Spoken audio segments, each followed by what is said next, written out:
If you put a 7-year-old and a 35-year-old in this exact same Chinese class, same teacher, same hours per week, who do you think comes out speaking better Chinese in 6 months? You're listening to Accent Amazing, where we combine language, linguistics, and history to help you improve your pronunciation and make your accent amazing. Most people's gut reaction would be to say the kid. No hesitation. We just believe this.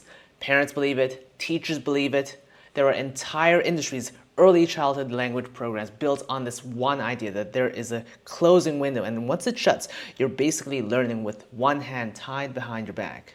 However, dig a little deeper and you'll find that belief comes from research on a completely different question than the one we think it answers.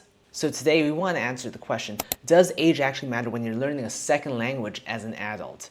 And if it does, is it really the deciding factor, or is it just one piece of a much bigger puzzle?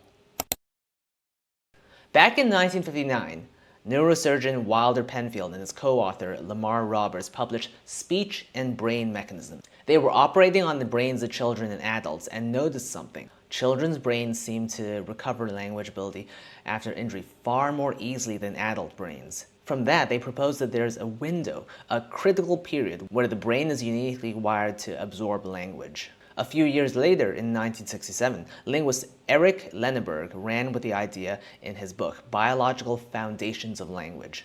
He argued this critical period runs from about age 2 to puberty, and tied it to how the brain's two hemispheres specialize over time. And this is the part that matters. Pay attention now. Penfield, Roberts, and Lenneberg were almost entirely talking about the first language, kids learning their mother tongue, including extreme cases like deaf children or kids who suffered severe neglect. They were not running studies on adults trying to learn French in night school. Somewhere along the way, that idea got borrowed and stretched to cover second language learning too, without nearly as much evidence to back it up.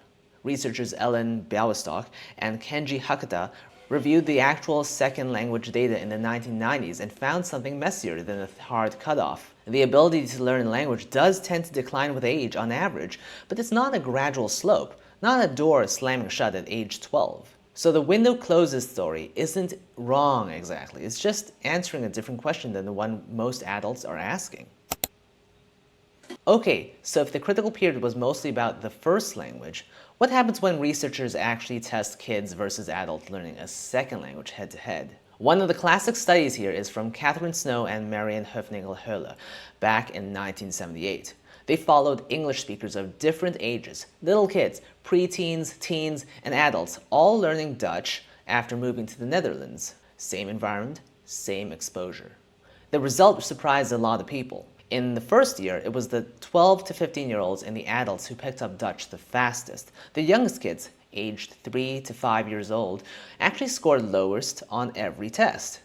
Adults and older learners had something the toddlers didn't: a first language already locked in, plus the mental tools to use it as scaffolding.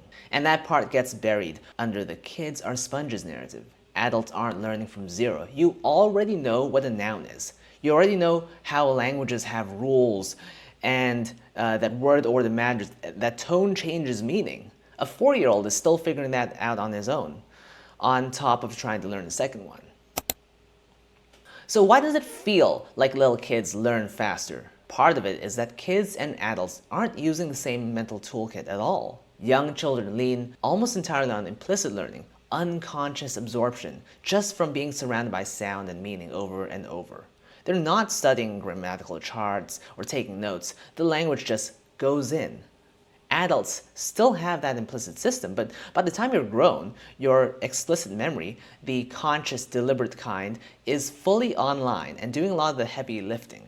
Explicit learning means actively studying rules, memorizing vocabulary, noticing patterns, and asking, why does this work this way?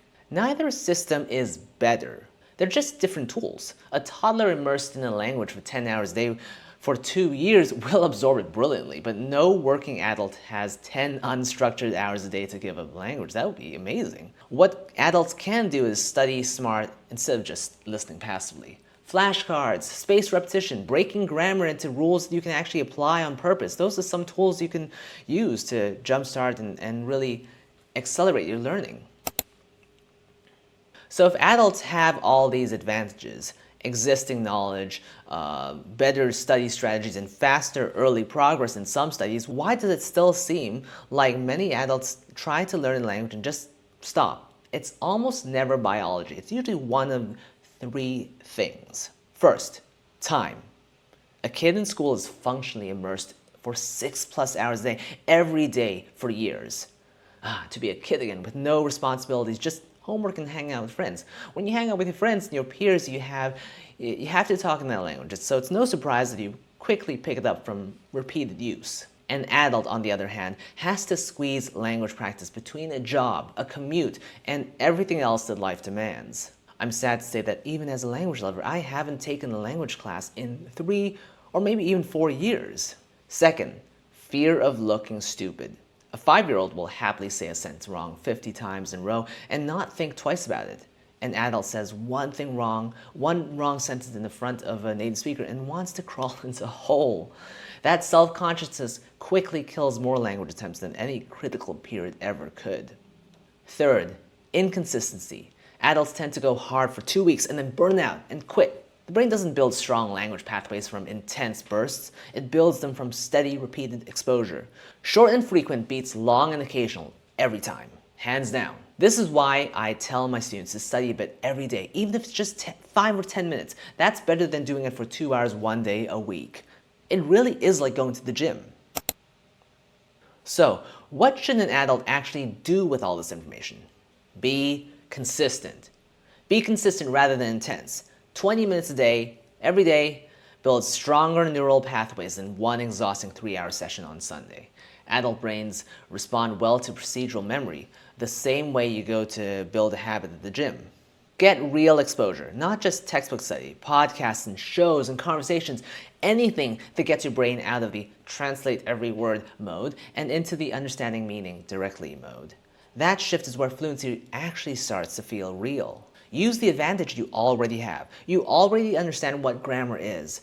You already know how to study. Use that. Notice patterns. Ask questions. Ask why something works the way it does. Build actual frameworks instead of just memorizing isolated words.